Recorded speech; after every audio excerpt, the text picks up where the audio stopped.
안녕하세요. 책 데이트 시간입니다. 오늘 소개해드릴 책은 인생을 숙제처럼 살지 않기로 했다라는 책입니다. 웃다 지음 다산북스에서 나온 책입니다. 이 책은 고생 끝 행복 시작이라는 이분법적 사고를 버리고 고생 중에도 행복이 있고 행복하더라도 아픔은 있다라는 통합적 사고를 하여 인생을 숙제처럼 살지 않고 유쾌하게 살 수 있도록 돕는 책입니다. 나를 미숙하게 만드는 불안, 애정결핍, 열등감을 사랑하는 법에 대해서 개인의 경험과 함께 따뜻하게 전하고 있는데요. 우리의 마음이 미숙할 때 어떻게 하면 되는지 몇 가지만 소개해 드리겠습니다. 가면을 벗으면 비로소 보이는 것들이 있습니다. 우리는 문제가 아니라 해석 때문에 고통을 받는다고 합니다. 똑같은 상황이라도 미숙한 마음으로 바라보고 해석하느냐 아니면 성숙한 마음으로 바라보고 해석하느냐에 따라 인생이 달라진다는 것입니다. 예를 하나 들자면요. 저녁 식사 약속이 있어서 식당으로 가는 길에 내비게이션을 잘못 봐서 도착 시간이 훌쩍 늘어나고 시간을 허비하게 됐습니다. 이럴 때 어떤 사람은 나는 정말 바보 같아. 운전을 몇 년 했는데 왜 아직도 내비를 이렇게 못 보고 길을 놓치지? 머리가 왜 이렇게 나쁜 거야? 저녁 시간이라 차도 막히는데 배고파 죽겠네 하면서 자책을 하고 자신의 존재 자체까지 흔들어 버립니다. 그런데 어떤 사람은 또 길을 잘못 들었네? 내가 길치는 길치구나. 아, 배고파. 더 막히겠다. 그래도 다음에는 그 식당을 갈 때 절대 이 길로 들어서지는 않겠네. 오늘도 하나 배웠다. 이 길은 아닌 걸로.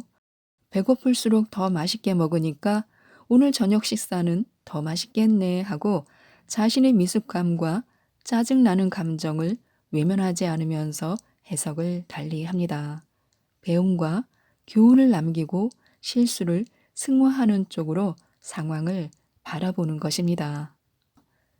이와 같이 살면서 수도 없이 쏟아지는 스트레스 사건을 어떻게 바라보고 느끼느냐, 어떻게 해석하고 무엇을 남기느냐에 따라서 우리의 인생은 시끄럽고 복잡하고 피곤한 시장터가 되기도 하고 재밌고 맛있고 신기한 시장터가 되기도 합니다.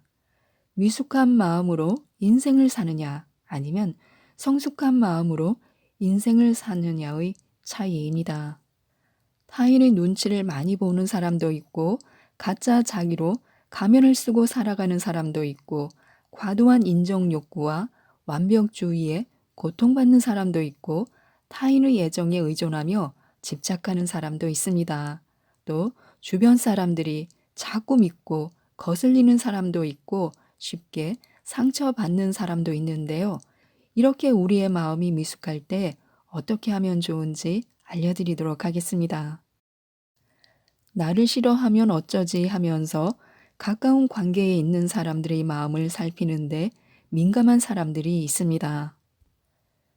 이처럼 눈치 보는 미숙이를 위한 처방이 있습니다. 먼저 솔직하게 물어보는 것입니다.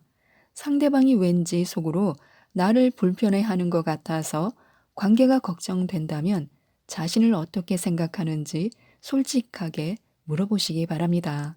대부분의 경우 상대방은 나를 거의 의식하지 않고 있었다는 사실을 알게 될 것입니다. 두 번째는 나를 싫어하지 않는다는 근거를 찾는 것입니다. 상대방이 나에게 호의적이었던 기억들을 떠올리는 것입니다. 좋은 반응들은 걸러내버리고 부정적 반응만 보고 있는 것은 아닌지 인지 오류들을 체크하는 것입니다. 내 존재만으로 수용될 수 없다는 역기능적 신념을 버리는 연습입니다. 세 번째는 미움받을 용기입니다.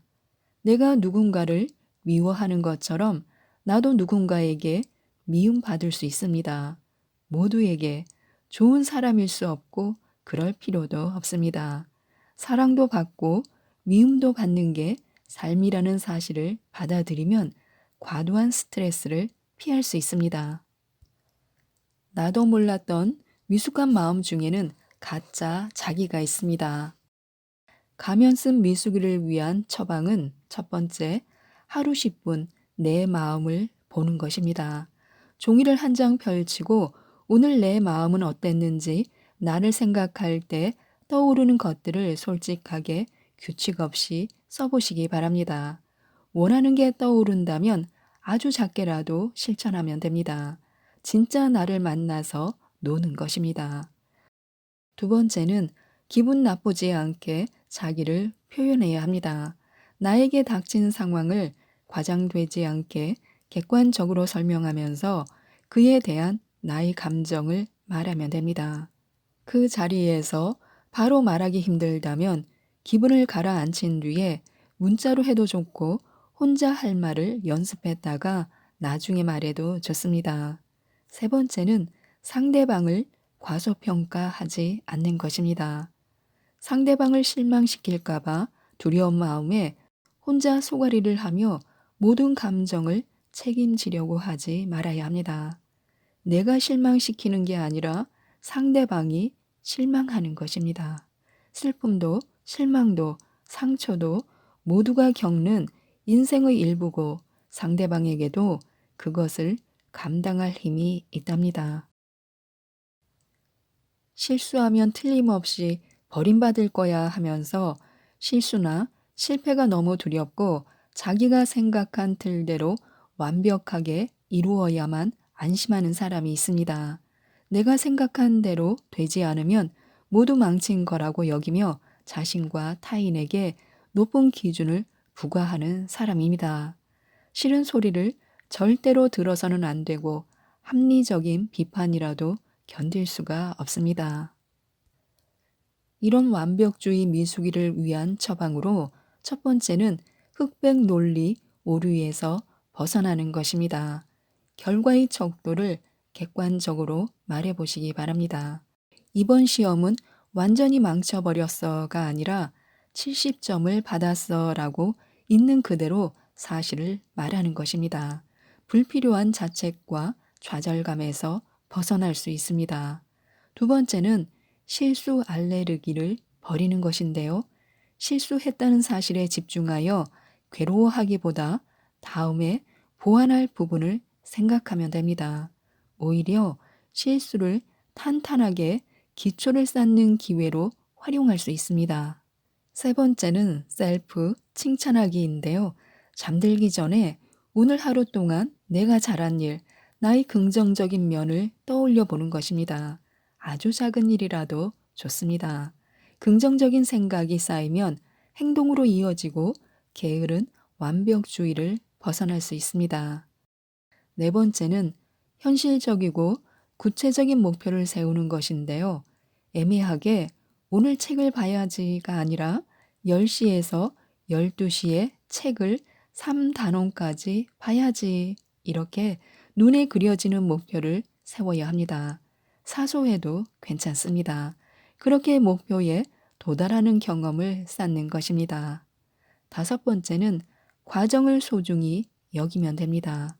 목표를 이루기 위해 노력하는 과정에서 무엇을 얻었는지 떠올려 보시기 바랍니다.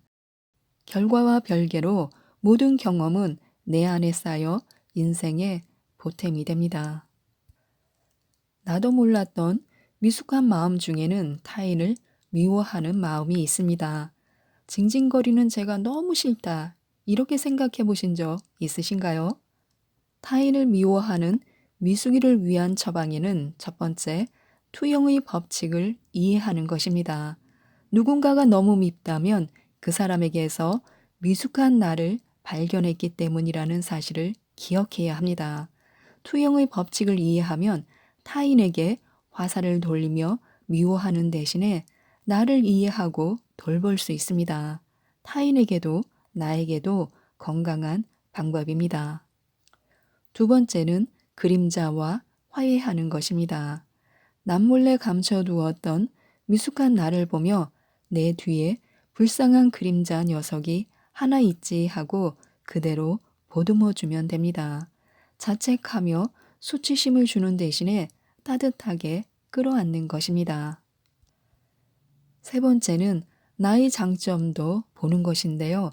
누군가가 너무 부럽고 매력적으로 보인다면 왜 그 사람을 부러워하는지 생각해 보시기 바랍니다. 그리고 내 안에 바로 그 장점이 이미 있다는 사실을 알아차려야 합니다. 지금 또 나를 무시한 건가 하면서 쉽게 상처받는 사람들이 있습니다. 소심한 사람이 상처를 잘 받는다고들 하는데요. 세상에 소심하지 않은 사람도 있을까요? 상처를 전혀 안 받는 사람이 있을까요? 우리는 모두 소심하고 서로 상처를 주고받으면서 삽니다. 이처럼 쉽게 상처받는 미숙이를 위한 처방에는 첫 번째, 상대방에게 초점을 맞추는 것입니다. 마음을 여는 속도는 사람마다 다르고 그 속도가 마음의 크기를 대변하지는 않습니다.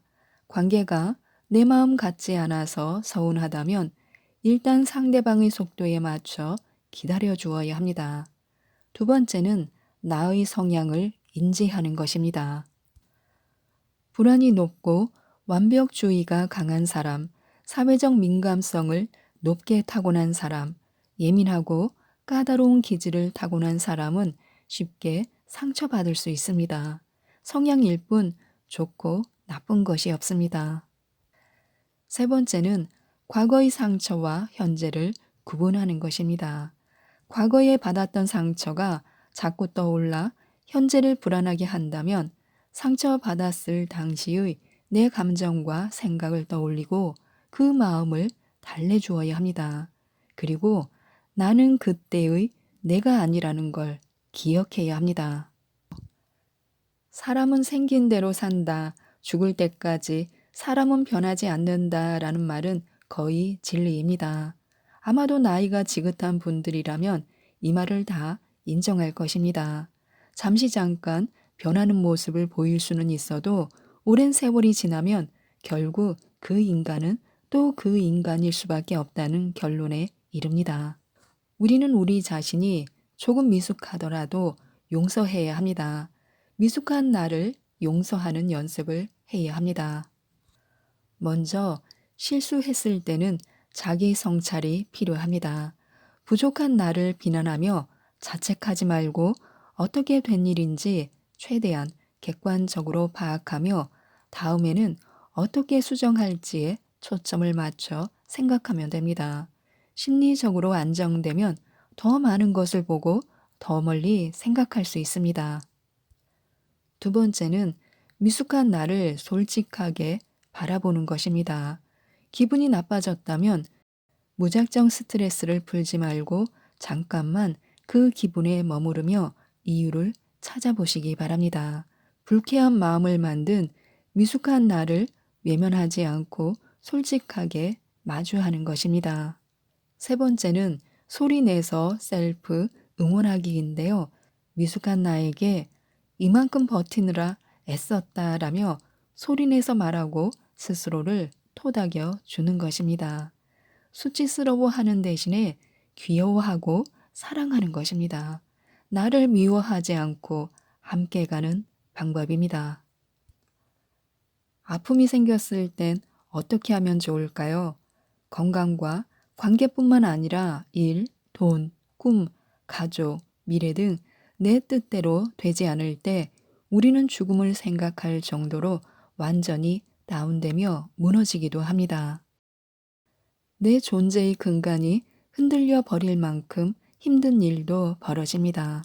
정체성에 금이 가는 것 같은 혼란을 느끼기도 합니다. 남이 보기에 아무것도 아닌 일도 나에게는 죽을 만큼 힘들 수 있고 남이 보기에 견딜 수 없을 만큼 힘든 일을 그럭저럭 이겨내며 살아가기도 합니다.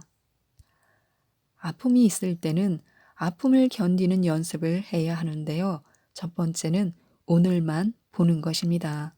답이 없는 상황을 마주했다면 억지로 답을 찾지 말고 딱 오늘만 버텨보시기 바랍니다. 과거를 돌리려 하거나 미래를 통제하려 하지 말고 딱 오늘만 버티는 것입니다. 그것도 어렵다면 2시간만 버티면 됩니다. 2시간 후에는 또 2시간을 버티고요. 두 번째는 나를 보는 것인데요. 스스로를 남보다 높게 보는 건 아닌지 돌이켜 보시기 바랍니다. 나는 특별해서 늘 사랑받아야 하고 성공해야 한다고 생각한다면 거절당하거나 실패했을 때 더 고통스럽습니다. 세 번째는 타인을 보는 것인데요. 누구나 자신만의 고통을 견디며 살아갑니다. 타인의 고통과 비교하며 자신을 위로하거나 고통에 더 취하지 말고 누구든 고통을 겪으며 살아간다는 사실을 기억하시기 바랍니다. 네 번째는 하늘을 보는 것인데요. 세상의 모든 존재는 누구나 변수를 만나고 뜻밖의 상황에 놓입니다. 그 아픔을 견디며 성숙해져야 합니다. 나를 성장시키는 과정이라는 걸 받아들이면 오늘을 버틸 수 있습니다. 지금까지 이 책에 대해서 말씀드렸는데요. 삶은 언제나 예측 불가입니다. 미숙함과 성숙함을 통합하고 눈물과 웃음을 통합해서 함께 어우러져 살아가는 게 성장이라고 합니다. 이 책 인생을 숙제처럼 살지 않기로 했다를 꼭 한번 읽어보시고 인생을 유연하고 행복하게 즐기면서 살아가셨으면 좋겠습니다. 이상 책데이트였습니다. 감사합니다.